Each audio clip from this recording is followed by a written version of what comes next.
ఇది నవ్వాలో ఏడవలో తెలియని సందర్భం. మా దగ్గర గ్రామాలలో ఒక సామెత ఉంటుంది. సామెత ఏంటంటే, సంపినోడే పోయి సమాధి కాడ కుటుంబ సభ్యుల కంటే ఎక్కెక్క ఏడ్చి ఏడుస్తాడంట. వాడే చంపుతాడు, వాడే సమాధి మీద కూర్చొని ఏడుస్తూ ఉంటాడంట, ఇంటోళ్ళ కంటే ఎక్క. గట ఉంది మన బీఆర్ఎస్ నాయకుల వ్యవహారం.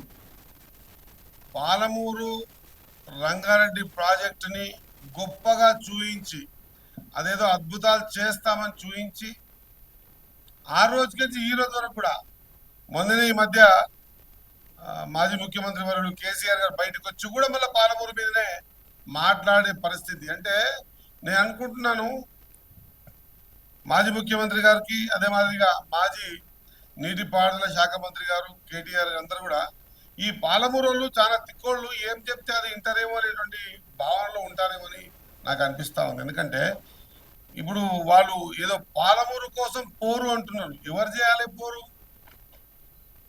ఎవరైతే అధికారంలో గతంలో లేకుంటున్నారో, అధికారంలో లేరో వాళ్ళు చేయాలి. ఒకవేళ చేయాల్సిన పరిస్థితి వస్తే.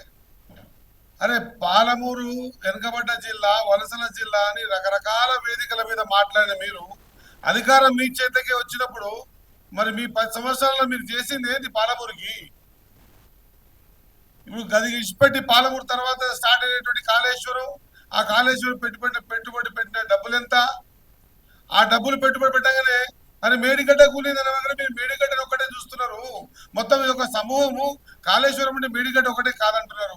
మరి నేను కూడా గదే అడుగుతున్నా. పాలమూరు రంగారెడ్డి అంటే ఒక్కటే మోటార్ బిగించి ఆ మోటార్ ఇట్లా స్విచ్ నొక్కి అర్ధ గంట తర్వాత బంద్ చేయగానే పాలమూరు రంగారెడ్డి పథకం అయిపోయేట.